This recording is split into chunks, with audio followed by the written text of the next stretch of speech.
essas essas questões, né, de quem são chefia e tudo, mudar pares e criar os nossos as nossas avaliações, né, com os nossos formulários. Então, nós já tínhamos o sistema DGP quando o SIG-RH foi implantado. A gente continuou porque achou que estava funcionando, né? Mas nada impede que a gente faça avaliação de outros sistemas, mas sempre considerando que, como uma instituição, nós consideramos que o sistema de avaliação deve ser igual para todos os servidores, né? Se não contempla a avaliação dos docentes, a gente, então, prefere utilizar o nosso, que está dando resposta há bastante tempo já. Mas não é impossível, tá? Podemos avaliar isso também. Bom, então, com relação à comissão interna, é isso. Caso vocês considerem que é importante, a gente pode voltar a esse ponto, né? Podemos seguir, Mi, por favor.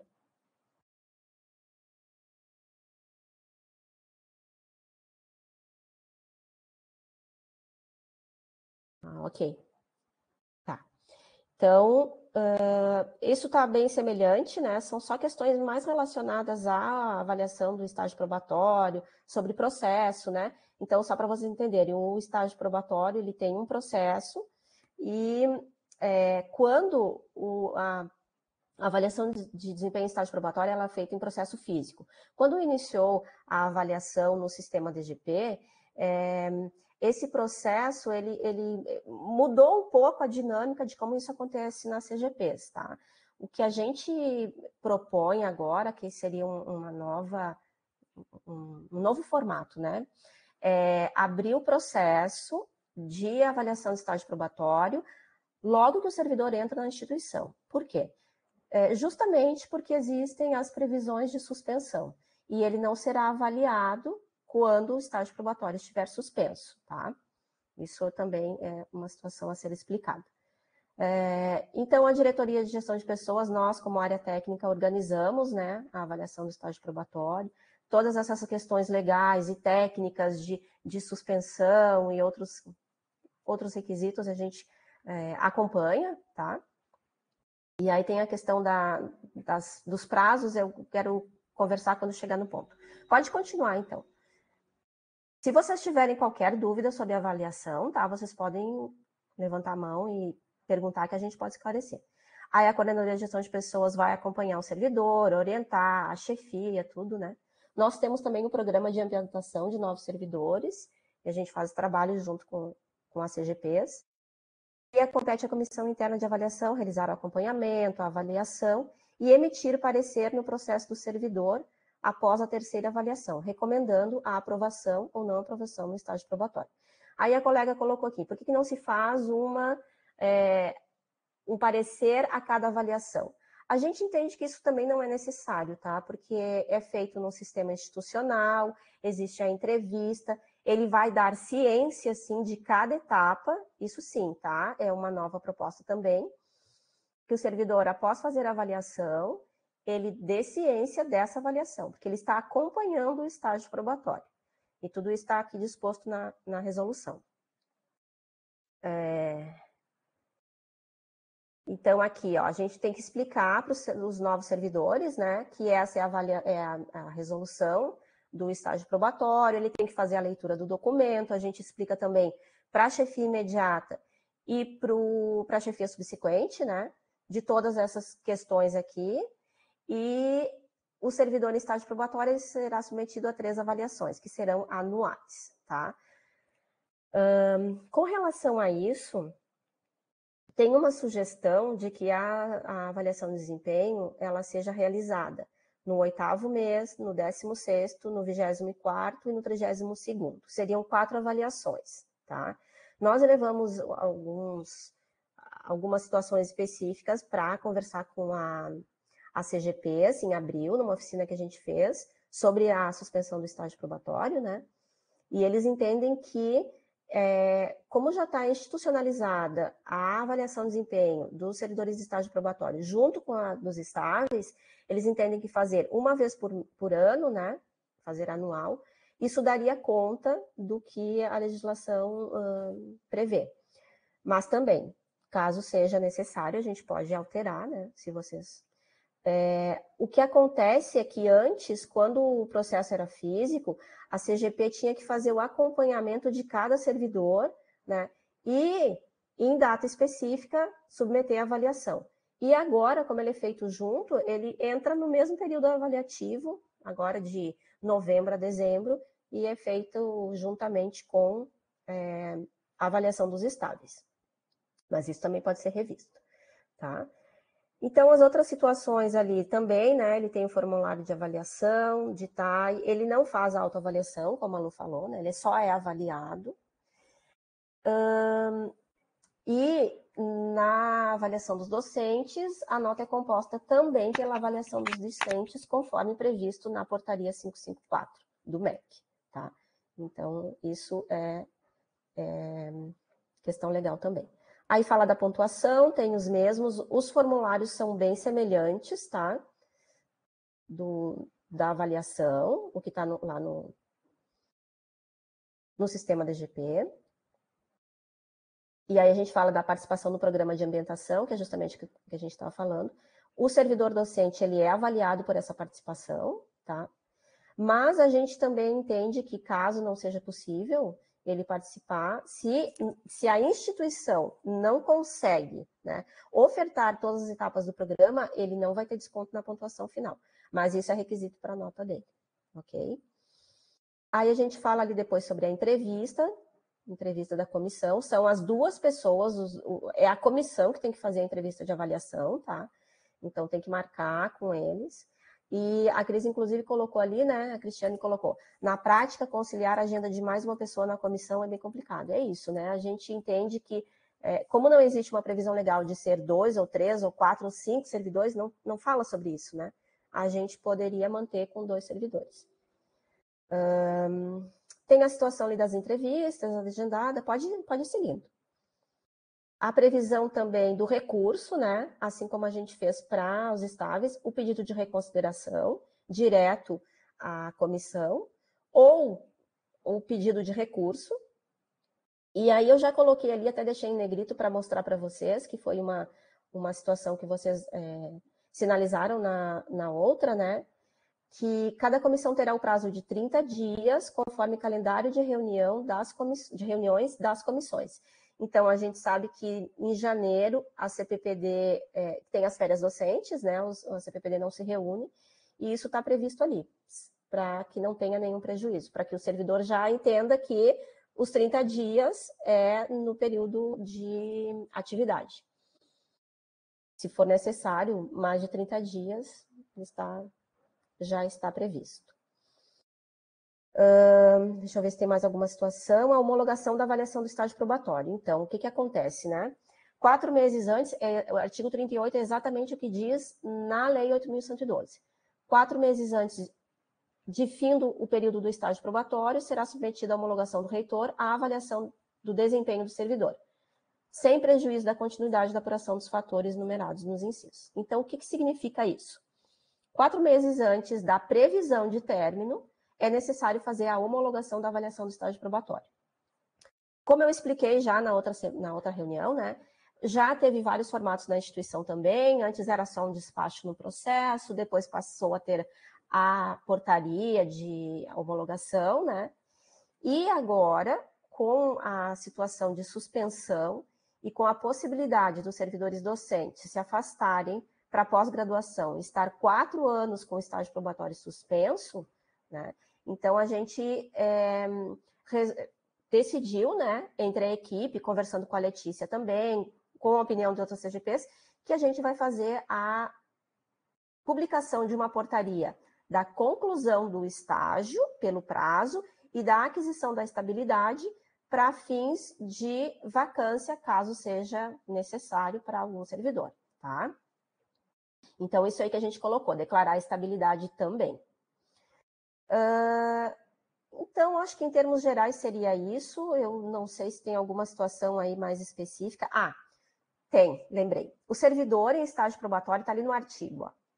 Ele pode assumir cargo de direção, tá? Nessa situação, então, o que acontece? Ó, É o 44. O servidor em estágio probatório poderá exercer quaisquer cargos de provimento em comissão ou função de direção, somente poderá ser cedido para ocupar casos de natureza especial, DAS, então, enfim, só se for lá para Brasília para atuar em algum dos ministérios ou alguma outra instituição. Enfim, o que significa isso? Nesse caso, o servidor cedido a outro órgão também suspende o estágio probatório, foi um dos últimos critérios que foi incluído ali nas situações, né? E como é a avaliação desse servidor? Ele é avaliado pela comissão, pela chefia imediata e pela chefia subsequente. Ele não é avaliado pela equipe, tá? E o servidor em estágio probatório, ele avalia os seus subordinados. Isso foi um ponto que foi comentado na reunião passada, que seria assim, que não seria justo, alguma coisa assim nesse sentido. Como que ele avalia os subordinados e ele não é... Se ele está em estágio probatório, como que ele pode avaliar, né? Então, a gente, assim, não encontrou nada na legislação que vedasse isso, tá? Da mesma forma, a gente diz que tem que estar escrito, né? Só que a legislação é silente nesse sentido, não fala nada. E a gente traz para o colegiado. A gente entende que, nesse caso, né, ele poderia avaliar a equipe, porque é ele que está acompanhando o trabalho dos seus subordinados. Mas se o colegiado entender que não pode, né, a gente teria que prever isso na resolução para os próximos processos avaliativos. Adri, a Cris está com a mão levantada e o Márcio também fez uma pergunta ali no chat. Eu vi a pergunta. Então vamos esperar, não sei quem foi primeiro, vamos deixar a Cris perguntada e depois você responde o Márcio. Pode falar, Cris.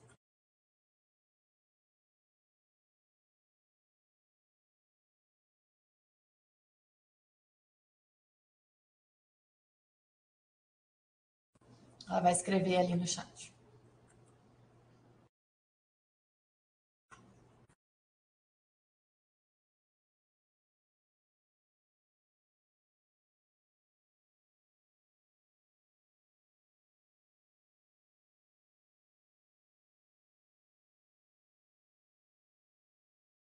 Vamos voltar, então, Mi, por favor, artigo 22.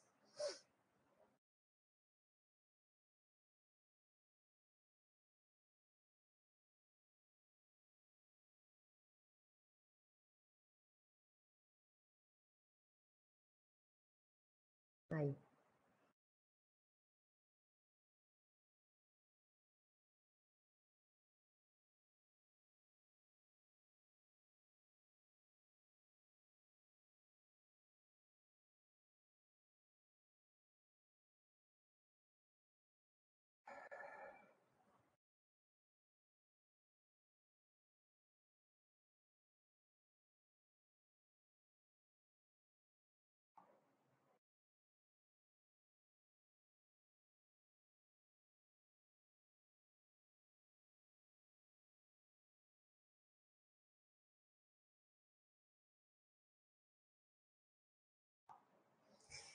Cris, tu queres comentar um pouco sobre isso? Eu acho que, na verdade, a Lu já participou de algumas reuniões sobre essa questão, né?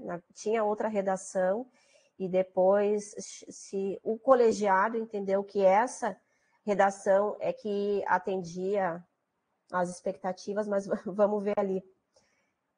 Lu, tu queres complementar aqui? O Adri, é que as referências... Ó, a Cris vai entrar...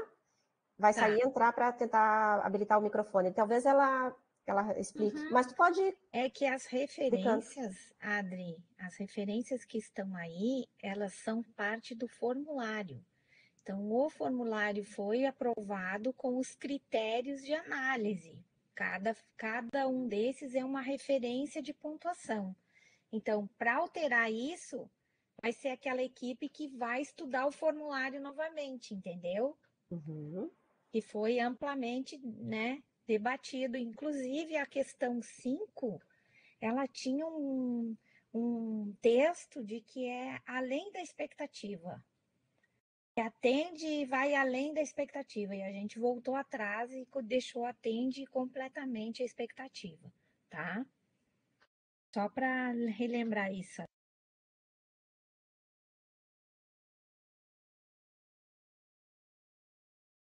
Ah, tá. Cris, então tu faz uma proposta para alteração, é isso? Bom, então, assim, ó, como a Lu explicou ali, né, a gente, na reunião passada, conversou sobre a possibilidade de formar um grupo de trabalho para revisão e atualização dos formulários de avaliação, e eu acho que a gente poderia colocar isso também, como a Lu explicou, a pontuação, né? A redação dos critérios ali, do que significa cada um deles. Acho que a gente poderia colocar tudo junto e fazer uma proposta de alteração do formulário já com essa pontuação também com nova redação. O que vocês entendem?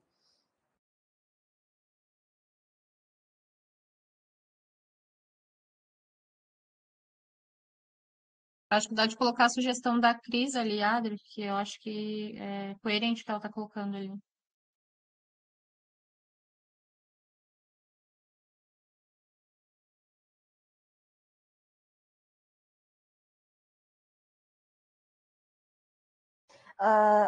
Milene, então acho que a gente não precisaria escrever, se todos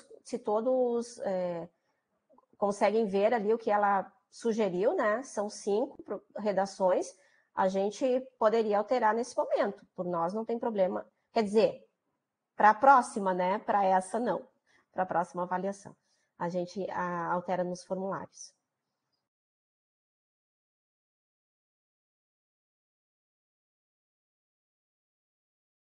Pode ser assim, não sei o que o colegiado decide, se a gente faz alteração aqui na resolução.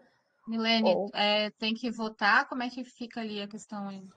Então, eu estou indo por vocês, pelo que eu estou entendendo, todas as sugestões de alteração que envolve nos formulários ou na parte as pessoas que vão ser avaliadas, né? Pelo que eu entendi da reunião passada e do que a Ada está falando agora, ficaria para esse GT repensar alguns critérios e aí essa sugestão da Cris iria para esse GT. Mas se vocês quiserem votar agora também, vocês decidem. O que vocês acham? Talvez eu não tenha entendido, Milene. Eu entendi que a Cris já gostaria de fazer essa alteração agora. Tá. Ou não. Não sei. Bem. Ela está digitando ali. Mas se a gente, o colegiado aprovar agora, daí já vai valer para as próximas avaliações a partir do momento que tiver publicada a nova resolução, certo? Isso, exatamente. Ô, Adri, e essas mesmas referências também vão para o estável, porque é o mesmo. Tá? Bom, aí a gente já decide agora também. Isso é mesmo.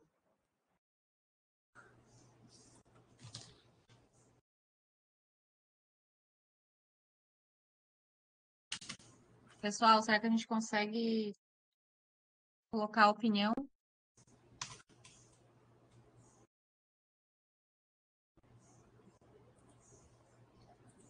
A tua sugestão, Cris, seria que em vez de ser 1, 2, 3 e 4, atende baixo da expectativa, suficiente, ali como está, seria uma nova forma de nomear esse número 1, 2, 3, 4, 5?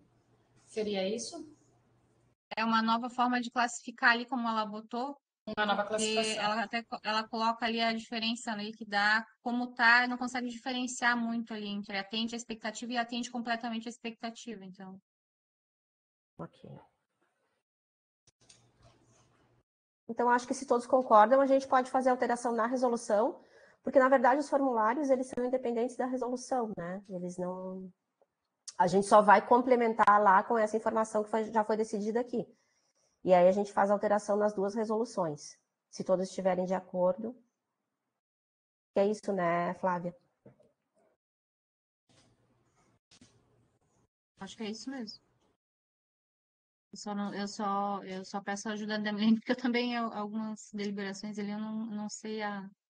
Então, se todos concordarem, a gente vai mudar de como está ali. 1, atende muito abaixo. 2, atende abaixo. 3, atende suficientemente. 4, atende à expectativa e 5 atende completamente. Então, a sugestão da Cris é substituir essa forma de descrever, né? Como a pessoa atende ou não atende, a Cris sugere fazer assim. Número 1, não atende. Número 2, atende com baixo desempenho. Número 3, atende com dificuldade. 4, atende suficientemente, né, de forma suficiente. E 5, atende perfeitamente. Essa é a sugestão da Cris.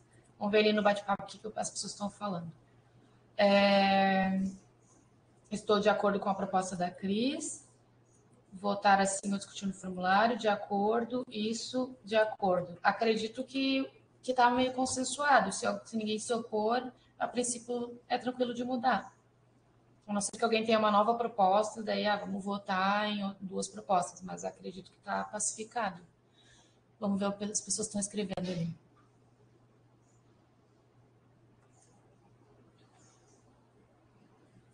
Enquanto as pessoas escrevem, eu vi ali que o Márcio está com a mão levantada ainda. A gente vai passar para o Márcio, depois da Cris, depois vai voltar lá para o Adriano. E colocar isso na outra avaliação de professores, mudar lá também, é para todo mundo, né? Estágio probatório, estáveis, é para docente e técnico administrativo. Uhum. Exatamente. O Adri, só que tem que relembrar o pessoal que vai manter o mesmo peso ali, ó, 40% no máximo da nota, Sim, sim. Seria só a alteração da redação.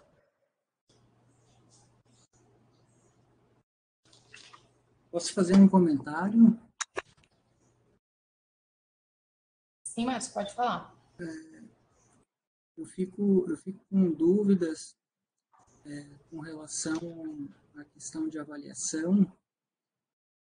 E se alguém vai lá e cumpre com todas as suas atividades, com tudo aquilo que foi acordado para fazer, beleza, ele atendeu todas as expectativas, né?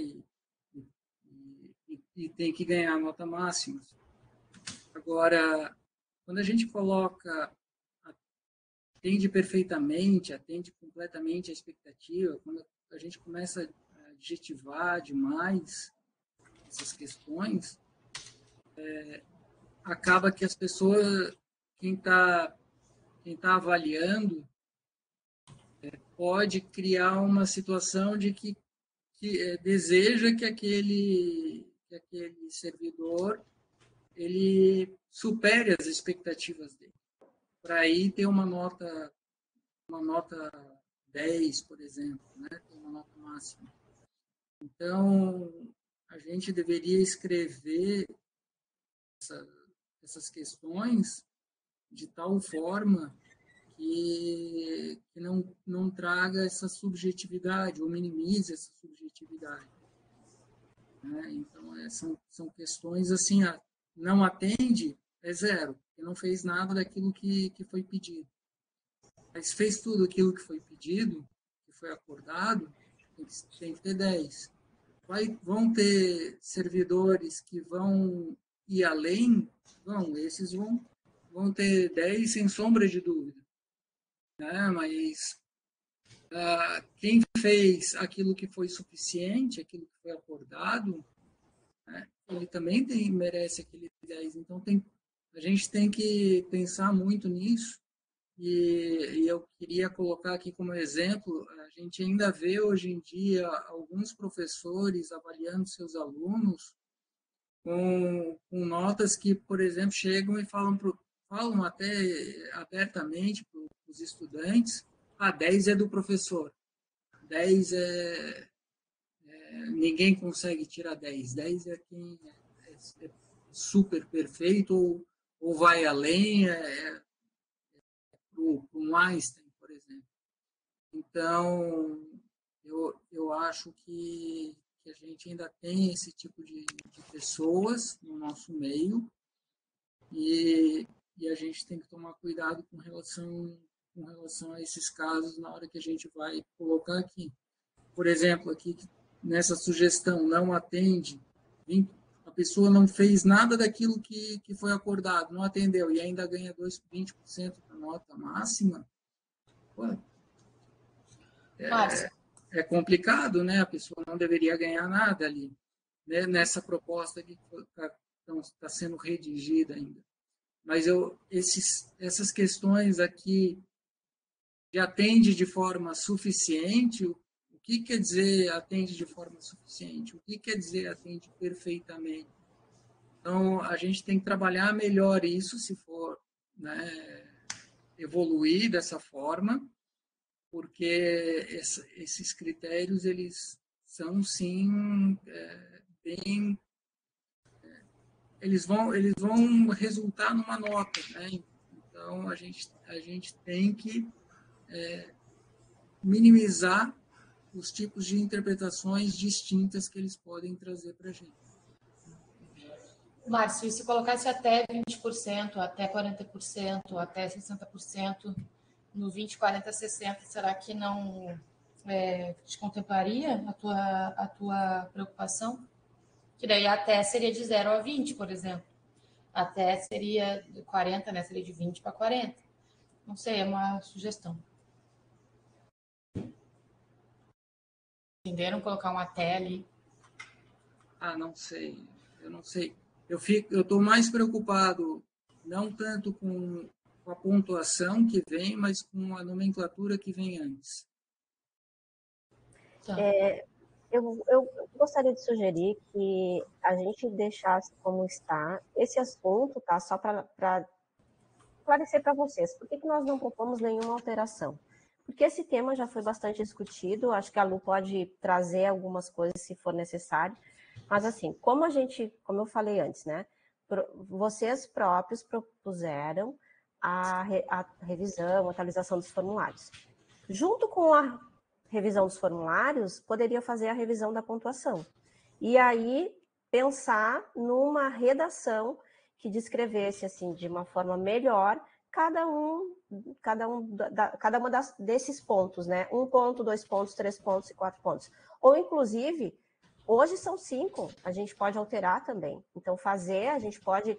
Nós, como área técnica, podemos participar também do grupo de trabalho, acho que é necessário participar, e a gente faria uma proposta de uma nova redação, alteraria esse artigo específico que fala da pontuação, baseado na atualização também dos formulários.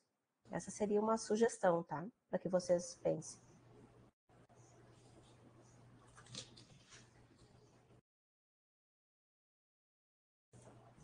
Oi, Adri. Eu sugiro que a gente guarde essas informações da Cris, que são importantes, né? Até para o grupo já ver que veio isso para o colegiado, que já teve uma sugestão, que esse grupo que vai compor, essa comissão que vai trabalhar o formulário, no próprio formulário tem essas referências, né? Que são as referências para as questões do formulário. Então, aí as pessoas podem trabalhar, partem do ponto da Cris aqui, que já é uma sugestão bem importante, achei bem legal. E aí sugerem, ou criam, ou mantêm essas referências. Mas aí vai ter um grupo que vai estudar essas informações, né? Sim, acho que é um bom encaminhamento, meninas. Márcia, quando você precisava levantar a mão, era sobre isso mesmo? Posso passar para outra dúvida? Diga.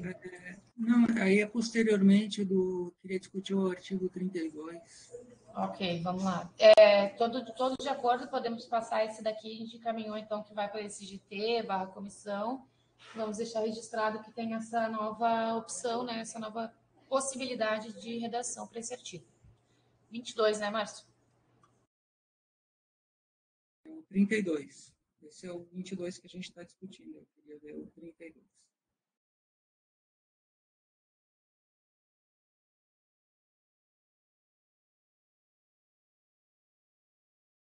Isso aqui, o servidor, quando ele vai colocar um recurso, ele vai colocar o recurso para, aqui pelo que está descrito, aos colegiado de desenvolvimento de pessoas.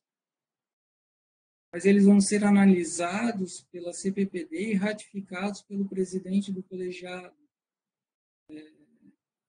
Ou então, no caso dos tais, pela CIS e ratificados pelo presidente, não é do colegiado, é da comissão aqui, né? Presidente da comissão. E aí fica a minha dúvida, porque aqui o parecer ou é o presidente do colegiado, aqui é o presidente do colegiado, é o presidente do CDP, ou por isso que está presidente do colegiado, ou então ratificado pela presidência, aqui pelo presidente da comissão, que daí seria o ACIS ou a CPPD, e se ficar aqui somente pela CIS e CPPD, o recurso ele teria que ser feito não ao CDP, mas a essas comissões. Então, assim, ficou meio estranho aqui. Eu fiquei com muita dúvida, porque o recurso vem para o CDP, aí o CDP vai dar um encaminhamento para a CPPD, a CPPD tem que mandar de volta para o CDP para fazer a deliberação final. Ou, onde eu falei CPPD, pode ser entendido como CIS também. Então, essa minha dúvida nessas redações aqui, esses comissões e o colegiado aqui, eles estão meio confusos. Tá. Bom, então eu vou explicar o que acontece, né? Na verdade, tem ali, né, aqui, ele faz o pedido de reconsideração à comissão, né, e a comissão pode negar. E aí ele vai fazer o recurso ao colegiado. O recurso é ao colegiado, não é diretamente à comissão, tá? Por que a gente coloca que eles são analisados pela comissão? Porque os servidores que compõem a CPPD são docentes e eles tratam propriamente dos assuntos dos docentes e a CIS dos técnicos. Por que ele é ratificado pela presidência?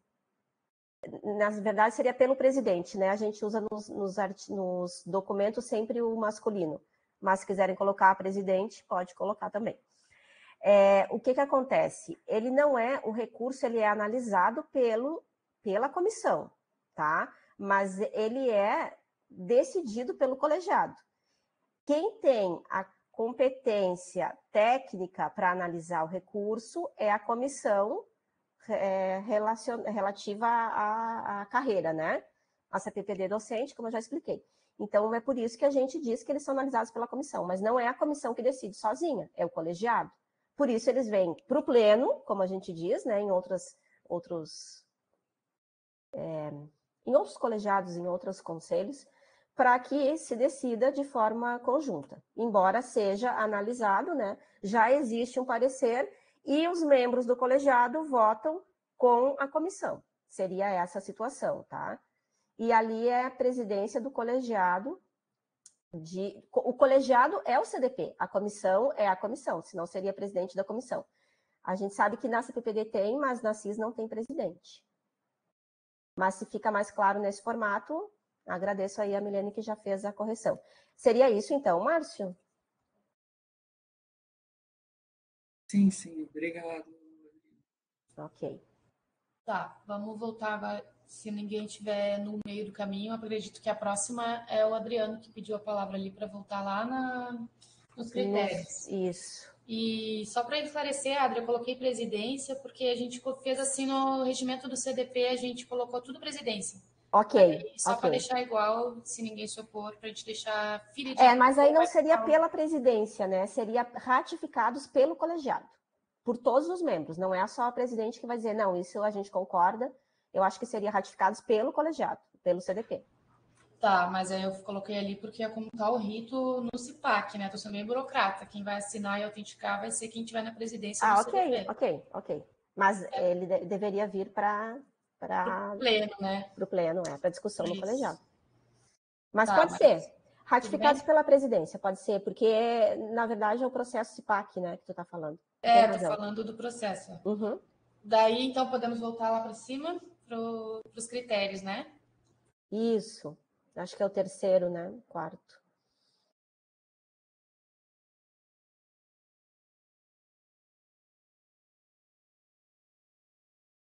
Então, só justificando que incluir nos termos já aprovados, né, em relação à resolução anterior, que mais do que nunca, eu acho que vale para quem está em estágio probatório, né?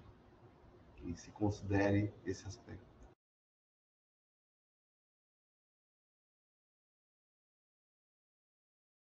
Será que a gente consegue recuperar o texto ali da resolução anterior? Eu posso colocar depois e para a gente não perder tempo agora, eu posso pegar lá o que foi aprovado e a gente bota. Então, só vou pôr o lembrete ali embaixo no texto. Nem é necessário, não te preocupa. Ok. Contemplado, Adriano, podemos seguir? Tem mais alguém que quer fazer mais alguma observação? A gente já passou ali do tempo das 16h17 para fazer mais uns 10 minutinhos. Vocês querem seguir? Querem parar? Vocês que mandam. Milene, só... Diga. Acho que a Adriana ia se despedir ali, mas só para em relação à pauta, eu queria pedir, se for possível, né, mesmo sendo pelo intervalo, que a gente possa tratar da solicitação encaminhada pelos estudantes do mestrado, com o próximo ponto, porque entendo que corremos o risco de não avançarmos em relação a todos os pontos, e particularmente gostaria de discutir esse ponto, e tem um limite, porque tem outra reunião às 17 horas já com um coletivo de campus, né? Perfeito. É o próximo ponto de pauta mesmo. Então, 10 minutinhos, e agora são 16h29, 16h30, 16h40 a gente volta para apreciar a pauta sobre a autorização da liberação de 20 horas aos estudantes do ProfPT. Nós finalizamos aqui? Nós finalizamos a resolução? Acho que sim. Alguém tem mais alguma questão a respeito dessa resolução, dessa minuta? Eu só gostaria de fazer um esclarecimento que é bem importante, tá? Vou ser bem breve. Na avaliação de desempenho, na resolução de avaliação de desempenho dos estáveis, a gente fez a previsão de que os servidores em afastamento para pós-graduação fizessem a apresentação de relatório de atividades para fins de comprovação de uma, né, que não seria uma avaliação de desempenho, mas seria uma comprovação do afastamento, né, daquilo que eles estão desempenhando no afastamento. Para os servidores em estágio probatório, isso não será possível. Por quê? Porque uma vez estando em afastamento para pós-graduação, os servidores estão com o estágio probatório suspenso e não são avaliados. Com relação à progressão, tá? A progressão funcional, eles só vão progredir quando eles tiverem avaliação de desempenho. Então, se o servidor estiver 4 anos fora, durante esse período ele não vai ter progressão funcional, tá certo? Porque ele não tem um dos requisitos que é aprovação e avaliação de desempenho, tá? A gente não pode fazer no formato dos estáveis, porque isso estaria ferindo a legislação. Como que ele está apresentando para progredir, né? Isso poderia causar ruídos. O Márcio ali indicou um livro para a gente, eu vou ler sim, Márcio. Adri, desculpe, você reforça se o servidor estiver em estágio probatório, afastado para pós-graduação, interrompe o estágio probatório? Não é isso, né? Suspende o estágio probatório. Estando o estágio probatório suspenso, ele não pode ser avaliado. Isso e, consequentemente, ele não pode ter nenhuma progressão. A progressão, não. Porque a progressão, o pré-requisito é a avaliação de desempenho. Se ele já teve antes, né? Digamos assim, ele entrou em 2020, vamos supor. Ele entrou em 2020 e ele foi avaliado. Em 2021, ele iniciou o afastamento. Ele pode ter a primeira progressão com a avaliação que foi realizada naquele período, tá?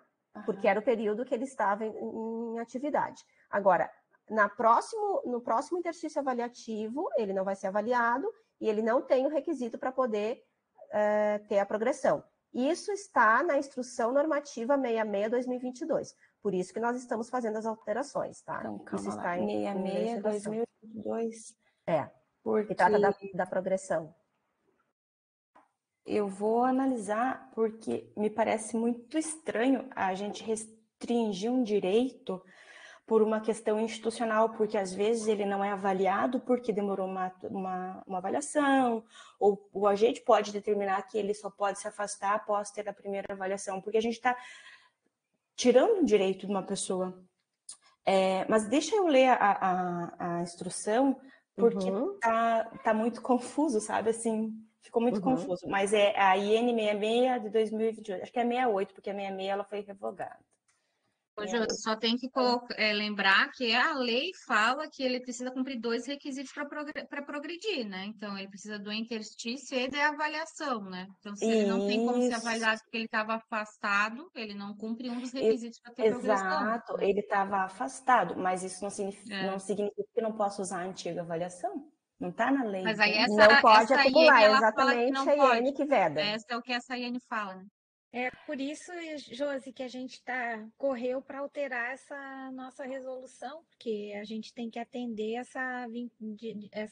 Você já tem parecer jurídico da PGF sobre isso? Essa interpretação. Não, nós vamos inclusive a gente tem 3 processos, acho que são até 4 processos do Campus Florianópolis, ali do DGPF, sobre essa situação, tá? E a gente vai encaminhar para a Procuradoria justamente para ter o respaldo jurídico. Isso, porque como ele é passível de interpretação, a gente não tem essa competência, somente a PGF tem essa competência. E, portanto, me parece uma interpretação porque me causou um susto gigantesco ouvir que a gente não pode progredir por problemas institucionais e não do servidor, sabe? Não, é do servidor, não é institucional. Não é problema institucional, mas toda vez situação que ele, específica do servidor. Mas calma, toda vez que ele não sai no interesse da instituição? Dele também. Não, ele não é obrigado a sair. Olha, então assim, Josi, desculpa, a gente não vai discutir... Adri, entende? Isso. Eu estou falando no sentido de compartilhar conhecimento, não para te questionar, sabe? Até porque né, a interpretação ela é muito aberta e a gente tem uma interpretação muito restritiva na DGP. E por isso, quando você me falou, eu pedi para repetir, porque tudo só acontece na administração pública no interesse da administração pública. Se ele está estudando porque o IFSC quer que ele esteja lá. Mas porque o IFSC quer que ele esteja lá, ele vai ser prejudicado numa avaliação, não tem coerência, sabe? Por isso que eu até te perguntei se vocês já estão vendo com a PGF, fico feliz porque eu sei que vai ter uma interpretação, né?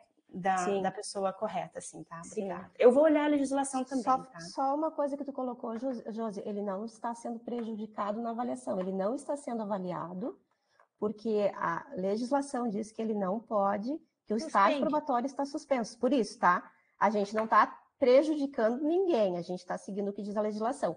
Mas eu concordo contigo que existem interpretações, sim, jurídicas, por isso nós vamos submeter à Procuradoria, pode ficar bem tranquilo. Não, deu um gelinho aqui, tá? Obrigada. Tá certo. Então, é só isso, porque se vocês fossem ler a resolução, assim, como que foi previsto para os estáveis e para os servidores em estágio probatório, não, foi só um esclarecimento, tá? Desculpa aí que foi um pouquinho além daquilo que a gente queria. Muito obrigada pela atenção de todos e a Luciana e eu estamos à disposição para esclarecimentos sempre que for necessário. Obrigado, Adri. Obrigado, Lu. Vamos ao intervalo, porque 10 minutinhos a gente volta. Vamos pensar na comissão. A gente precisa de pessoas da CIS e da CPPD para pensar nos formulários, ouviu-me? É verdade, vou deixar anotado aquilo. Tá bom, beijo, obrigada. Beijo. Obrigada.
Gente, eu tô aqui já, se vocês quiserem voltar.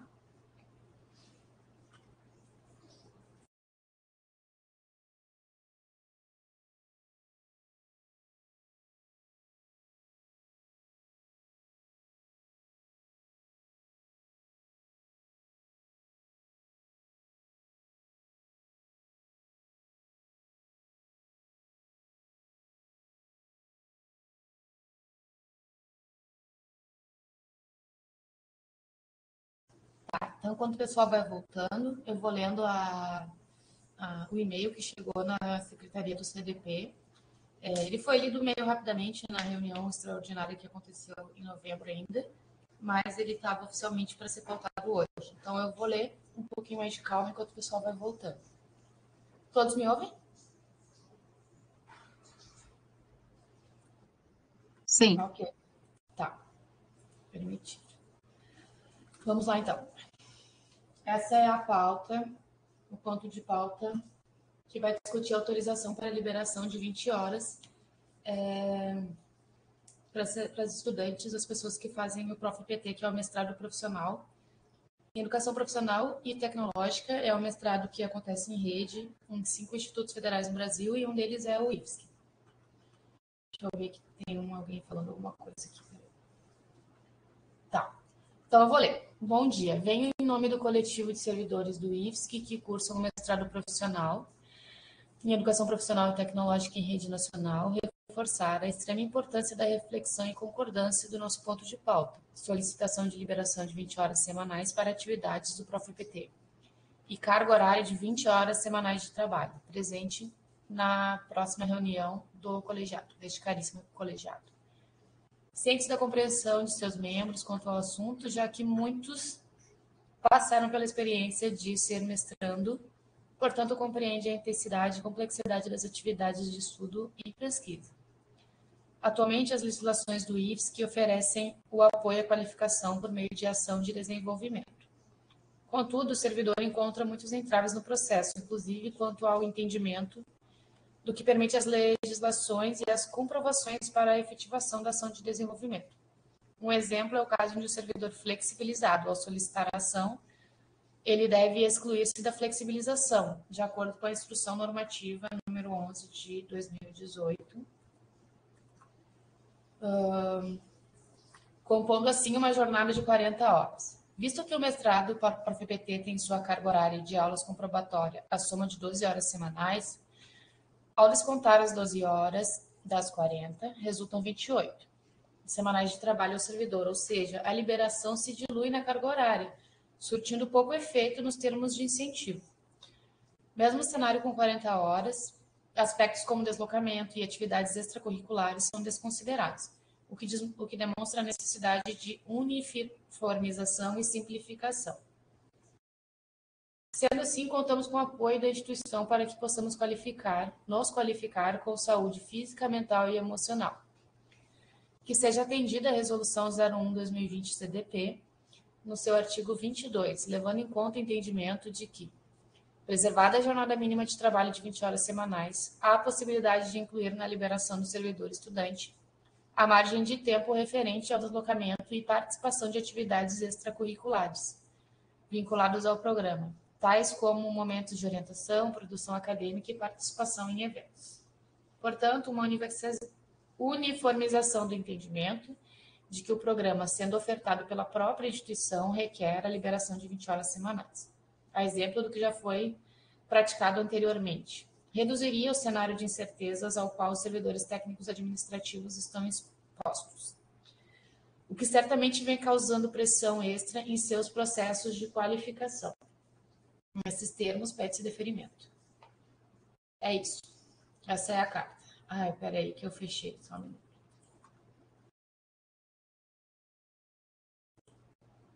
Feito. Isso está no artigo 22 da resolução. Milene, eu acho que é importante colocar que nós temos hoje uma resolução, que é a 1 de 2020, né? Que ela trata das liberações para ação de desenvolvimento, que inclusive ela é baseada também no decreto, né? E essa possibilidade de liberação da parte da jornada para disciplina stricto sensu, ela tem ali, que nem a Josi está colocando os critérios ali, né? Então, e é relativa à carga horária das disciplinas que choquem com o horário de trabalho, né? Existe ali uma questão de deslocamento, né?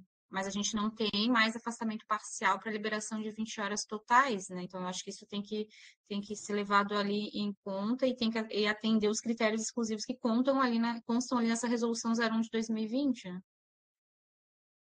Sim. Você quer falar, Adriano? Pode falar. Sim, então a gente não tem na resolução 01 de 2020 a carga horária total, né, nos termos que estão aí colocados. No entanto, a questão existe algum impeditivo legal para ter esse processo? Porque, primeiro, que eu queria, inclusive como professor do próprio EPT, dizer da importância de a instituição e esse colegiado reconhecer que esses servidores estão no processo de formação e que este mestrado é um mestrado de interesse institucional. O que a gente tem vivido e os relatos que têm chegado, inclusive a nós, e por isso esse tema foi trazido para cá, porque a coordenação do próprio mestrado, a gente debateu e entendemos que precisa ter uma mudança mais ampliada, é que a interpretação do que está no artigo 22 tem sido feita de maneira bastante distinta e, por vezes, a depender da relação com a chefia, muitas vezes tem formas diferentes de encaminhamento. Além disso, a limitação da jornada ao tempo da oferta dos componentes curriculares, ou mesmo de deslocamento, não dá efetivamente as condições a esses servidores de poder fazer minimamente a sua formação com qualidade. E até porque já é um mestrado profissional, eles não estão afastados de maneira integral, eles continuam trabalhando na instituição, e tudo que foi colocado na carta, por vezes, inclusive, tem que fazer compensação de horas e toda uma série de outras atribuições que acabam, entre aspas, penalizando os servidores que estão querendo justamente melhorar o seu processo de formação e contribuir com a instituição, até porque todas as pesquisas têm repercussão direta sobre o trabalho institucional. Ela não é especificamente... As pesquisas são voltadas muitas vezes às áreas em que os servidores atuam, né? Elas não estão vinculadas apenas às questões do ensino. Então, eu entendo que esse colegiado precisa olhar com atenção da forma que a gente já teve em outros momentos, inclusive mestrados e parcerias firmadas com instituições públicas e privadas, em que os servidores eram liberados para poder fazer as suas formações e tinham condicionantes, muitas vezes, específicas, né? Então, eu entendo que, se for o caso, né, a gente deveria, à luz do que nós temos no artigo 22, incluir o parágrafo 4º ali, indicando que estudantes que realizam cursos stricto sensu institucionais, né, como é esse, que na verdade esse é um mestrado institucional, ele é ofertado pela instituição, né? Hoje o campus Florianópolis é o campus sede, os servidores, inclusive, têm cota de participação, é um mestrado da rede federal, terão suas jornadas, né? Se indica que terão suas jornadas de 20 horas de dedicação ao mestrado. Então, de acordo com um plano de trabalho, com um plano de estudos pactuado, né, e organizado pela coordenação do curso. Então, eu acho que a gente precisa enfrentar essa situação, porque, de fato, a gente tem penalizado os servidores que têm buscado a formação.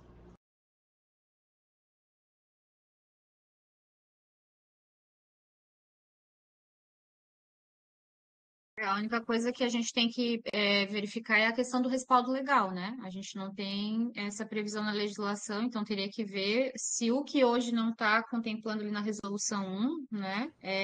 Que até onde eu sei é uma próxima pauta das meninas da capacitação, inclusive para ajustar, porque existem algumas reivindicações dos campos na questão de operacionalização, né? É lembrar que antes, quando nós tínhamos os mestrados promovidos pela instituição, que era o caso da Unisul e do ProfEPT, a gente tinha a possibilidade, não tinha a possibilidade de afastamento integral para esses casos, mas concedia o afastamento parcial, né? Quando a mudança do decreto ali no 991 veio ali em 2019, foi extinto com nota técnica a possibilidade de afastamento parcial e foi incluído os mestrados profissionais promovidos pela instituição no afastamento integral. Então, hoje, independente da instituição de pós-graduação do servidor, né, eu acho que todos os mestrados, doutorados, eles são de interesse institucional independente de ser promovido pela casa. Eu acho que isso também tem que colocar em pauta ali, né? Mas a gente precisa se atentar que a legislação possibilita hoje afastamento integral. A liberação da carga horária parcial, ela é o que é uma liberação para uma capacitação, e não é para o mestrado, ela é para disciplinas stricto sensu, né, que tem interesse de capacitação na instituição. Então, acho que é isso que tem que lembrar, né, que a legislação ela não respalda afastamento parcial, é liberação de disciplinas como se fosse uma capacitação do servidor, como um curso, como uma palestra. Né? Ai, desculpa, estava com o microfone aberto. Quer falar, Josi? Isso, é só em cumprimento mesmo do que a Flávia trouxe para a gente. Na questão, tem que ser visto se esses servidores, se eles podem concorrer para o edital de afastamento. Acho que essa é a primeira lógica, né? Olha, tem o edital de afastamento, tem o número X de servidores, se ele atender, né, o que o edital ali, a pontuação e ter o direito ao afastamento integral, ele tem garantido efetivamente o seu direito, que é o afastamento, né, para o estudo. Em consonância, para que não fosse prejudicado ninguém, até na época eu era do CDP, foi, né, visto várias possibilidades na legislação, e aí surgiu essa possibilidade de liberação para disciplinas, né, de disciplinas de pós-graduação, né, de disciplinas tanto estricto na época e também outras disciplinas para você abrir essa possibilidade para o servidor.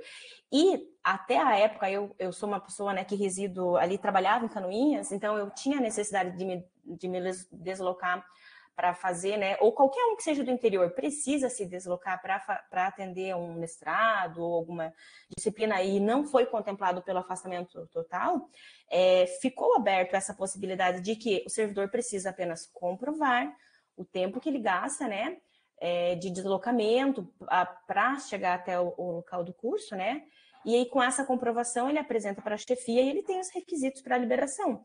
E o ProfEPT, ele tem, salvo se no edital tiver, né, uma orientação, um pedido, porque aí a gente tem um edital, né, vinculado, com um poder vinculativo, né, de que ele diz que para participar desse mestrado a pessoa precisa de dedicação de 20 horas, aí seria um outro cenário. Aí a gente poderia sim ter essa possibilidade, mas muitos editais não trazem. E tanto é que quando não há o tempo de disciplina, que, por exemplo, é o caso da dissertação, né, ou da tese, nós entendemos que seriam possíveis 20 horas de liberação, porque realmente para a tese, todos nós aqui, boa parte aqui já fizemos um mestrado, né, ou outros um doutorado, a gente sabe que não tem como você determinar, vou estudar hoje 1 hora, amanhã 2 horas, então você precisa de um tempo aberto para leitura de artigos, e etc. Mas nos momentos de leitura, de aula, de, né, tempo aula, a gente sabe que há como comprovar que aquele servidor hoje não está trabalhando porque ele está numa aula, porque ele está em deslocamento, e isso sempre atendeu à necessidade dos servidores, né? Quando teve a leitura da carta, de que ali tinha, né, não era atendido ou não é contemplado, até me causou uma estranheza, porque a gente não entende como se não tivesse sido abraçada essa possibilidade, né? Os campos, boa parte do pessoal dos campos tem essa liberdade. O que não tem hoje é aquele assim, não importa o que você está fazendo, você está 20 horas livre. Não, isso não existe mais. Porque a lei mesmo cortou, né? A IN ela vedou algumas possibilidades, e quando derrubou o afastamento foi nesse sentido. Por quê? Porque a gente não quer vincular meio período de trabalho com meio período de estudo para depois ter que pedir um reembolso para o servidor. Porque quando você afasta, você joga nele a responsabilidade de reembolsar. E quando você libera ele para um estudo, e ele comprova que compareceu, que ele foi nas aulas, caso ele tenha algum problema com a aprovação, ele não tem o prejuízo, porque não houve um afastamento. Então, é necessário um bom estudo e uma boa análise de caso para entender, sabe, a situação em si. Até mesmo ver o edital do Prof.EPT, porque assim, lógico, não cabe a mim fazer julgamento aqui, mas precisava entender em quais circunstâncias estão acontecendo essas dificuldades, né? A chefia, ela pode entender que no interesse do IFSC, ela não vai liberar X horas, mas ela tem a obrigação de liberar nos horários de curso, porque esse é um mestrado institucional, então, acima de tudo, ele tem interesse institucional, mas a gente não tem fundamento para dizer que a gente tem interesse que a pessoa seja liberada 20 horas. Acho que é só nisso que é necessário a análise, tá? A legislação tem aqui, e eu estou até lendo as outras aqui para complementar, para ajudá-los nas análises, mas todo curso precisa de uma comprovação de execução de atividade, né? Mesmo na ação de desenvolvimento, você tem que comprovar a atividade. E se o servidor tiver só uma aula e depois tiver liberado 20 horas, como é que a gente vai olhar isso, sabe? Avaliar esse processo? Eu acho que é nisso que a gente tem que ter esse cuidado, principalmente para você acabar não causando um conflito entre chefia e servidor, ou um servidor que está numa UFSC que aí tem liberado só para as aulas, mas e o do IFSC que não tem, aí você acaba, digamos, destruindo a isonomia que é necessário, sabe? Indiferente se ele é Prof.EPT ou ele é da UFSC, ele é um projeto de mestrado que tem as regras comuns. Então, ninguém sofre mais por fazer o Prof.EPT, ou sofre menos por fazer a UFSC, né? Um exemplo para análise. Seria isso, obrigada. Obrigada, Josi.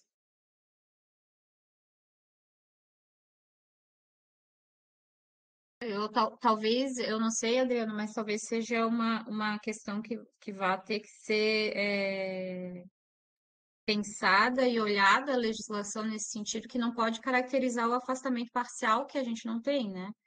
E talvez que isso, quando entra a questão da pauta da resolução 1, que ela vai precisar ser alterada, é fazer essa análise na questão essa reivindicação aí, né? Eu entendo todas essas questões, mas talvez, assim, inclusive do ponto de vista de que o servidor precisa comprovar, né? Mas talvez a forma da redação, ela poderia, por exemplo, ela poderia contemplar isso que a Josi comentou em relação por exemplo, a escrita da tese ou a escrita da dissertação, nesse caso, né? Da tese, dissertação, né? Ou atividades extras, por exemplo, de orientação, porque há um conjunto aquilo que é feito dentro do marco da carga horária e aquilo que extrapola muitas vezes, né? E cada servidor tem uma realidade, então não quer dizer que todos necessariamente vão cumprir com as 20 horas, mas pelo menos que nesses casos, por exemplo, que os próprios orientadores tivessem a condição de atestar, por exemplo, se aquele servidor, né, mestrando, ele está cumprindo uma jornada, por exemplo, de escrita da dissertação num número de horas que não está ali colocado, né? Então, por exemplo, porque são horas que estão sendo efetivamente cumpridas e não estão sendo contabilizadas. Talvez para efeito de documento, ou seja, claro, cabe ao orientador assumir a responsabilidade e acompanhar, né? Ele é um servidor, ele tem fé pública, então, se ele dá a declaração, tem que ser, né, nos termos daquilo que está sendo efetivamente realizado. Se não for, ele tem que responder por isso, né? Então, talvez nesse sentido, ou seja, ou a coordenação do curso ou o orientador pudessem incluir, né, outras atividades atestadas, por exemplo, pela coordenação do curso, né? Então, talvez, até porque esse grupo, as aulas estão andando, né? E a gente pudesse já fazer uma redação nesse sentido, né? Que, por exemplo, no parágrafo 3º do artigo 22, que o servidor ali diz, né, que no caso de disciplina sem dia horário especificado, o servidor deverá ajustar com a chefia imediata a distribuição da carga horária, tendo direito à dispensa da carga horária da disciplina, desde que mantida a jornada mínima de 20 horas. Né? Ou tendo o direito, ali podemos incluir, né, no caso de disciplinas, né, e outras atividades acadêmicas, né, sem horário especificado, então, ajusta com... Enfim, pensar uma redação aí nessa parte que pudesse considerar isso, né? Ô, Adriano, tu sabes que nós temos a possibilidade de liberação para a dissertação de 20 horas, né? O que talvez esteja faltando, que isso até foi uma orientação que a Nauana encaminhou na época que ela ainda era diretora, né? E que é o que a gente aplica hoje, né? Independente de ele estar ali, claro, né? Mas que talvez isso teria que incluir, né? Realmente concordo, mas que a gente já tem a possibilidade de liberação de 20 horas se ele tiver lá matriculado em escrita de dissertação, né? Ou tese, né? Então, ele é independente, ele não precisa comprovar ali qual carga horária, né? Mas ele tendo essa matrícula de liberação de escrita de dissertação ou tese, ele libera 20 horas. Eu até posso localizar o e-mail, mas é isso que a gente tem orientado na DGP, né? Mas talvez realmente tenha que estar faltando incluir. Oi? Só é importante lembrar que não é que seja liberado 20 horas, ele tem que cumprir uma carga de 20 horas de trabalho. Sim. E aí, consequentemente... uma carga horária mínima de 20 horas, né? É porque a gente nós estávamos tendo pedido de servidor flexibilizado com 30 horas de atendimento pleno, querendo fazer 20 horas de folga, né? E daí trabalhando 10 horas só. E aí não tem essa possibilidade, sabe? Porque a jornada flexibilizada, ela é uma rotina diferenciada. Não. Então, era mais por isso, entende? Por isso que tem que se focar na questão de que ele tem que cumprir 20 horas de trabalho. Isso é o que é, né, a nossa resolução. É o critério que está ali, né? Que ele tem que manter uma jornada mínima de 20 horas. Mas, de fato, era interessante que tivesse uma melhora no texto, assim, né? Sim, com certeza. Né? Dizendo... Mas é isso que eu digo, assim, isso teria que... Porque a resolução 1, ela também é uma resolução que a gente que seria de responsabilidade de hoje da capacitação da reitoria, né? E o que nós temos é que ela seria um ponto de pauta para o próximo ano, porque, na verdade, ela já está para ser revisada devido às solicitações tanto de CGP quanto de servidor, né? De algumas questões ali até de operacionalização dela, né? Mas aí eu deixo para vocês também, só colocando ali como quem trabalha na área ali também, né? E que responde por isso. Alguém tem uma proposta de encaminhamento?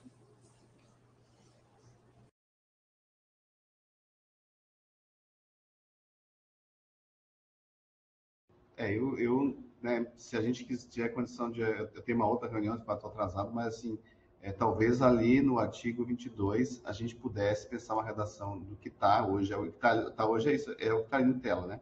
A dispensa da jornada de trabalho para a participação em disciplinas de pós-graduação, estricto senso no país, será equivalente à carga horária das disciplinas coincidentes com o horário regular de trabalho do servidor, devendo ser mantida a jornada mínima de trabalho de 20 horas semanais. Se a gente poderia colocar ali, por exemplo, a dispensa da jornada de trabalho para a participação em disciplinas e outras atividades acadêmicas de pós-graduação, estricto senso do país, será equivalente, porque isso já daria, por exemplo, que aí seriam passíveis de comprovação, essas outras atividades acadêmicas, mas já tiraria esse foco apenas das disciplinas, porque aí a gente pode ter um conjunto de outras atividades que são passíveis de comprovação.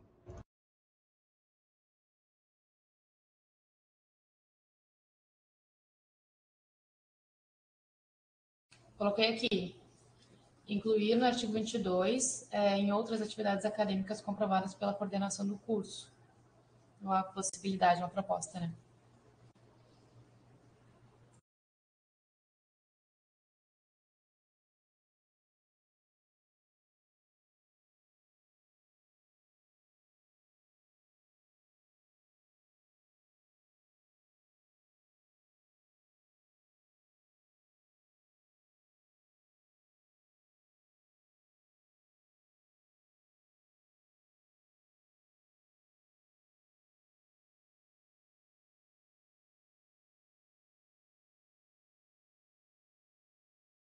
A Flávia pediu para eu abrir um e-mail aqui, uma informação relevante, vou projetar.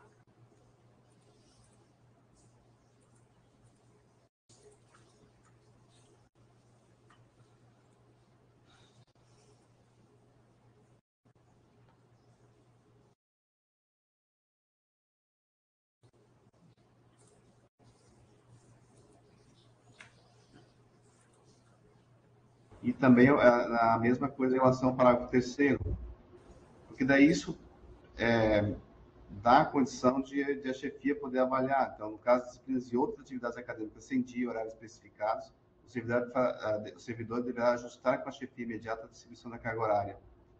Né? E aí tudo isso, né, passível de comprovação. Então, só para fazer dar coerência em relação à proposição, o que eu entendo que avança no sentido que dá melhor condição da chefia entender que não está apenas restrito à questão das disciplinas, mas aquilo que o servidor pode efetivamente comprovar.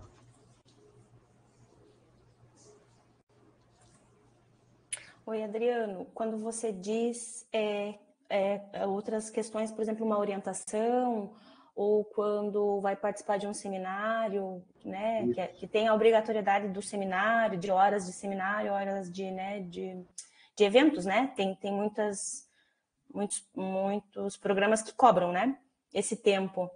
É válido, mas eu diria para não colocar nesse mesmo terceiro, eu acrescentaria um outro, colocando que havendo uma possibilidade, havendo situações tem até um termo para essas questões assim que dentro, né, dessa área acadêmica tem um termo específico para essas atividades, como se elas fossem extracurriculares. Elas podem sim ser abraçadas e liberadas conforme a sua duração, porque senão a gente acaba daqui a um tempo você tem ali servidores com muito tempo de liberação de horas e você acaba não tendo um controle efetivo sobre isso, sabe? Era interessante fazer um novo abrindo isso, que é o que você trouxe, porque você está trazendo uma novidade, é um adendo. E realmente é importante que atividades que tenham relação com o curso do qual ele está fazendo, né, ação de desenvolvimento sejam também liberadas mediante tal, e não garantindo o mínimo de 20 horas, mas de acordo com o tempo, duração da atividade e deslocamento. Porque senão dá a entender que eu tenho uma palestra essa semana ali, o evento são os 3 dias e eu quero liberação para os 4 dias, né? E aí não vai fechar com as 20 horas, sabe? Acho que é interessante você separar o que é fazer a disciplina, a finalização ali da dissertação, enfim, com atividades extras, sabe? Do mestrado, assim. Me fugiu o nome correto para essas atividades extras. Só eu vou precisar sair mesmo, tem um grupo me esperando na reunião, eu assim acho que tem um grupo aqui que pode continuar, né? Tem colegas, inclusive talvez aqui do próprio mestrado aqui que podem ajudar no debate. Mas é importante que a gente considere os ajustes. Então, obrigado aí, peço desculpas, mas eu preciso mesmo sair.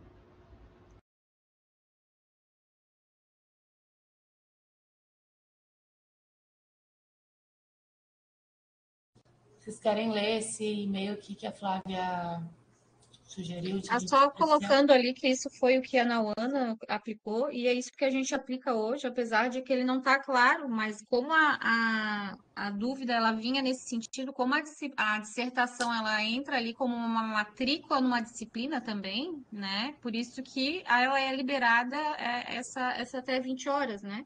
Desde que mantidas 20 horas, né? Talvez isso deveria constar na resolução, mas é isso que eu também não sei. Isso deveria entrar na questão da alteração da resolução, mas é isso que esse meio é o que é aplicado hoje na instituição, né? Você propõe alterar a resolução, Flávio? Ou pensar futuramente em alterar? Eu não proponho alterar agora, mas aguardar a proposição da alteração da resolução que está prevista para o início do próximo ano, né? Ela está prevista, ela já é pauta do CDP, do colegiado? Eu acho que ela não é pauta ainda, mas eu acredito que a gente pode encaminhar como pauta, como uma das prioridades. A gente tem, na verdade, a pauta que eu tenho, que eu saiba, é alteração de resolução de licença e capacitação, alteração de resolução de afastamento, né? E a da resolução 1 também é uma situação, mas eu acho que ainda não tem um encaminhamento para qual reunião, né? Sim. Você quer falar, Samuel? Pode falar no microfone se você quiser. Quero sim, com licença, pessoal, boa tarde. Então, como representante aqui dos alunos, eu acho que tem mais alguns alunos presentes na sala, só queria destacar que o principal problema, né, referente a essa demanda da carga horária é que os campos não seguem uma diretriz única para as liberações. Então, determinado campus, né, ele vai adequar a liberação do servidor a 10 horas, né, exatamente o que consta no cronograma de aulas do discente, e alguns outros não têm esse mesmo entendimento, né? Não vamos conseguir liberar por X, Y, Z motivos.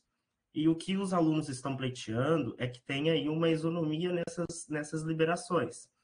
Hoje, a liberação ela fica muito condicionada à carga horária que o aluno tem em sala de aula. Então, se aquele aluno ele tem de carga horária de sala de aula 4 horas, que vai lá no plano de aula, somente aquilo que é empregado para a liberação. O que a gente está pleiteando? Que essa liberação venha a ocorrer no período que a própria resolução ela deixa, né, que ela dá a permissão, que é o período máximo de 20 horas, e esse mesmo servidor vai estar ali cumprindo a carga horária mínima de trabalho, que são as 20 horas também. Então, fazendo essa disjunção da carga horária presencial, colocando aí como um todo, né, tem-se um entendimento melhor e também um ajuste para todos os servidores de uma forma isônia. Mas como que você pretende comprovar essa carga horária? Porque, na verdade, hoje o servidor, após a disciplina, ele precisa comprovar o cumprimento depois dela, né? No caso, ele apresenta o histórico, onde tem a frequência e a avaliação, né? Do conceito. Aí, na verdade, o servidor vai ter que comprovar que ele teve a frequência e a comprovação daquela carga horária que ele teve a liberação, né? Sim. Eu não sei, Então, é isso nesse que vocês têm que caso, pensar. né? É isso que tem que levantar. Por isso que eu digo que não é uma questão de somente uma inclusão de um dispositivo. Isso tem que ser pensado, discutido e verificado como que vai ser o antes, o durante e o após, né? Correto.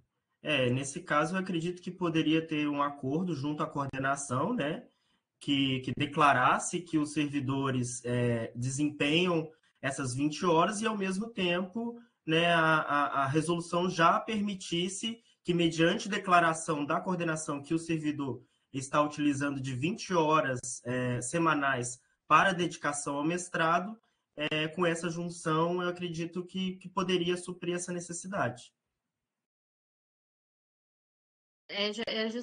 Só respondendo ali a Cris, é justamente isso, Cris, que a vinculação da liberação da resolução 1, né, ela é vinculada à ação de desenvolvimento, e a disciplina stricto sensu, por isso que ela não é vinculada ao programa de pós-graduação, e sim à disciplina de stricto sensu, que é como se fosse um curso, um evento, né, ou outra qualquer ação. né? Por isso que a gente não pode vincular o programa para liberar 20 horas. Ele tem que ter uma comprovação de que ele necessita para as disciplinas que ele está matriculado. É essa a questão, né? Porque a gente não tem afastamento parcial na legislação. A legislação não permite, então a gente não pode estar fazendo uma liberação que tu vai estar enquadrando num afastamento parcial que não existe mais, né?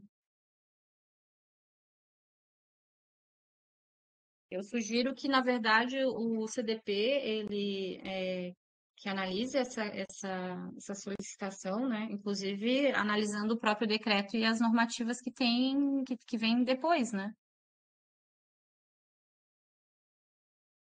Até uma das nossas questões maiores hoje é a questão realmente da nomenclatura que o decreto traz da ação de desenvolvimento, do treinamento regularmente instituído, né? São várias questões ali que ele exige, né? Milene, eu não sei se o pessoal quer falar, né? eu não sei. Alguém mais quer se manifestar?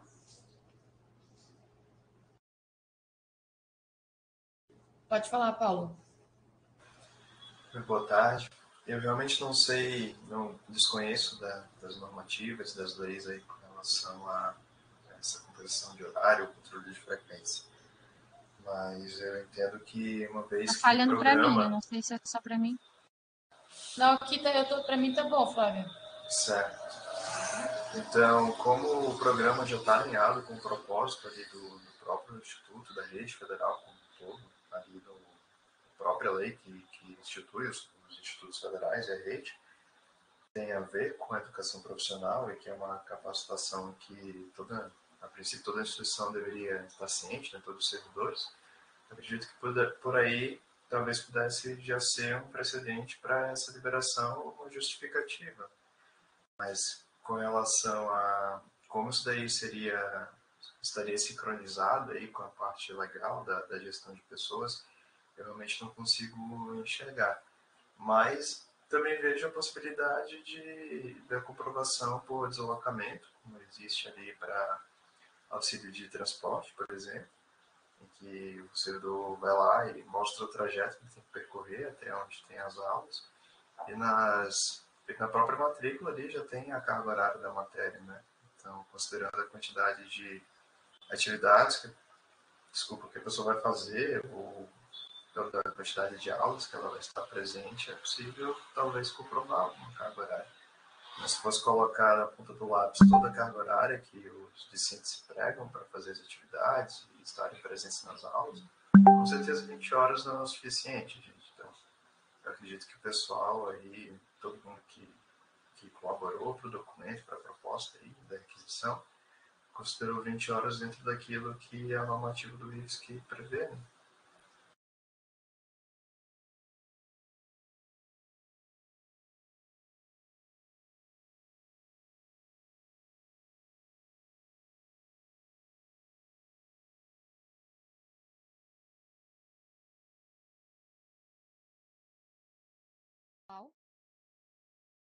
Mais alguém?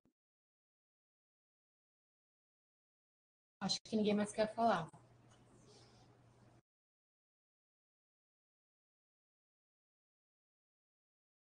Bom, eu não sei qual que seria o que vocês querem encaminhar, mas a minha proposição, minha sugestão seria que isso deveria vir uma proposição de ajuste de redação da resolução, né? De uma alteração da resolução. E eu não me sinto à vontade para deliberar nada aqui com vocês sem ter essa proposição de ajuste que estão sugerindo no caso, né? E como eu digo, né? E a operacionalização disso também e a prestação de contas disso, né? Sim. Mas poderia ser um encaminhamento, então, colocar em pauta para primeira reunião do ano de 2024, ordinária, que é no final de fevereiro, e para que quando essa reunião aconteça, que se tenha uma proposta de alteração de resolução que contemple o PROFPT. Talvez seja um encaminhamento. Sim. E aí a gente convida as pessoas que estão aqui, a gente sabe que tem pessoas que são estudantes do PROFPT que também possam ajudar, né? Se alguém quiser compor aí essa força-tarefa para tentar encontrar alguma brecha na lei, alguma coisa, nas normativas, nota técnica, esse tipo de coisa, para poder contemplar essa situação, eu acho. Tem alguma sugestão do Adriano, mais alguma?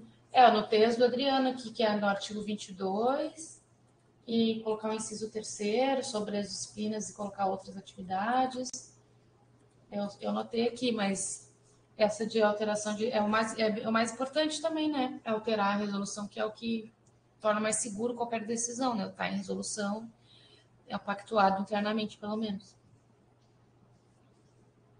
Vou pôr aqui, então, alteração de aguardar a proposta de alteração de resolução. O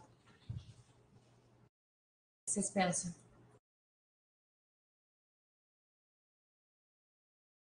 A gente encaminha para a próxima, como pauta da próxima reunião do ano? Não sei como é que... Essa é a última reunião ordinária do CDP de 2023. A próxima reunião... 24, né? Isso, a próxima seria na última terça-feira de fevereiro de 2024. Ficaria para o próximo ano, a não ser que vocês queiram marcar uma reunião extraordinária para pautar isso. Daí é a critério do colegiado também. Ou colocar na fila de pautas. Mas sabe, Cris, eu fico com medo de colocar na fila, porque são várias pautas, e a gente vai pondo na fila e vai ficando para frente. Daí a gente sabe que as coisas são um pouco demoradas quando envolve uma reunião que é mensal, né? Daí daqui a pouco passou mais um semestre, sabe? Então eu acho que para contemplar aí essa demanda que veio dos próprios servidoras, né? A gente pode... É uma sugestão minha, eu acho que a gente poderia deixar encaminhado de colocar na pauta já de fevereiro, sabe? Não está pautado ainda? Não. Estava pautado para hoje a partir dessa manifestação, desse e-mail que a gente recebeu. Tem algumas pautas na frente, tem umas 5 pautas, e daí a gente não sabe se às vezes pode demorar mais de uma reunião, né? A gente nunca sabe quanto tempo pode tomar uma pauta. A avaliação de desempenho, por exemplo, ela levou 2 reuniões. Claro que é uma resolução grande, importante, a gente sabe, mas só porque se a gente vai deixando na fila, as coisas podem se perder, sabe? Podemos prever os extraordinários para... pode ser também. É que eu acho que agora para dezembro fica muito em cima, muito corrido também, né?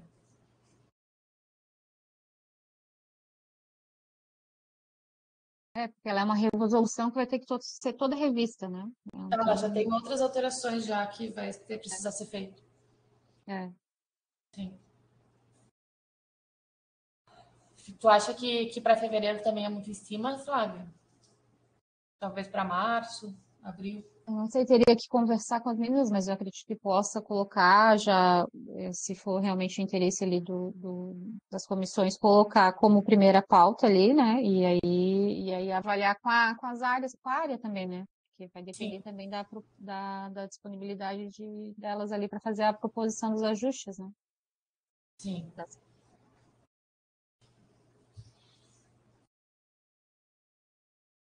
Então, vejam o que vocês acham. Colocar como encaminhamento, então, conversar com a área técnica e para verificar a possibilidade de deixar como pauta prioritária para o ano de 2024. O que vocês pensam?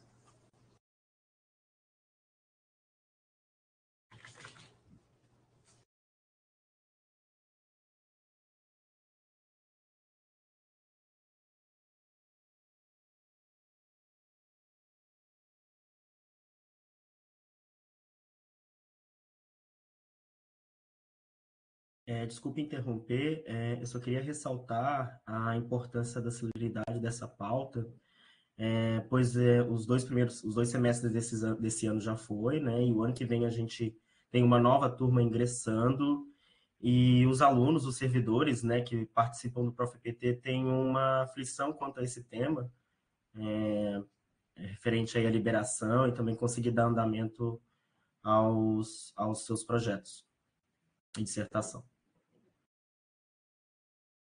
Mas acho que foi um bom encaminhamento, então, eu coloquei aqui. Aguardar a proposta de alteração de resolução, conversar com a área técnica e solicitar que seja uma pauta prioritária para 2024. E daí a gente convida também os alunos dos estudantes do ProfPT, se alguém quiser se envolver no processo, né, para quanto mais cabeça pensante, melhor, né? Daí a gente já chega na reunião com as coisas mais objetivo é mais fácil de aprovar, né? De conseguir passar, falando de uma forma um pouco informal, né? De passar pelo colegiado. Com certeza. Tá. E também faço uma fala aqui como TAI, né? Como técnica administrativa, fiz o ProfEPT. Acho que a gente tem várias pessoas aqui nessa reunião, como a Flávia também, que faz sua pós-graduação, faz o seu mestrado.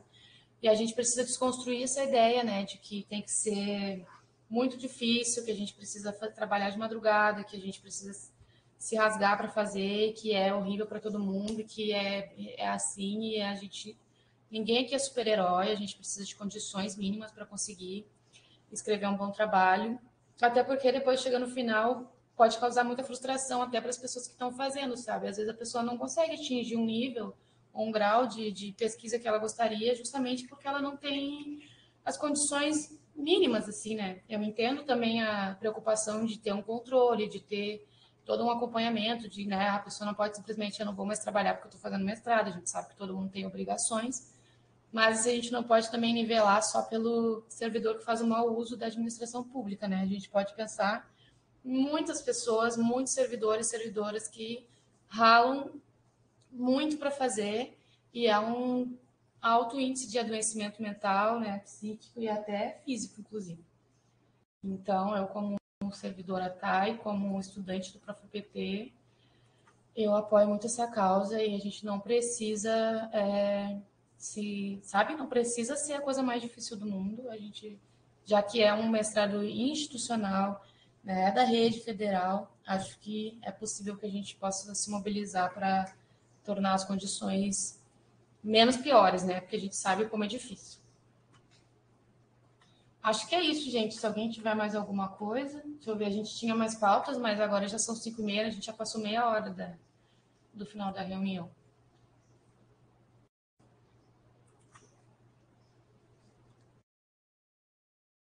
Liberar todo mundo, a gente sabe, não pode ser uma coisa totalmente sem controle, né, Cris? Mas nós temos o edital de afastamento integral também, né? Que todos podem participar também, né?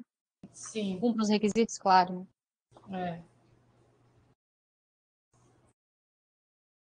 Então, eu acho que era isso? Acho que sim, acho que pelo menos conseguimos fechar essa, que era mais importante. Então. Uhum. Podemos encerrar. Se ninguém mais quiser se manifestar, a gente pode encerrar a reunião de hoje. Dou-lhe uma, dou-lhe duas. Muito obrigado, gente. E até a próxima. Qualquer coisa, escrevam para a DGP ou para a Secretaria do CDP. Obrigada, gente. Desculpa qualquer coisa. Obrigada, Flávia. Arrasou. Obrigada.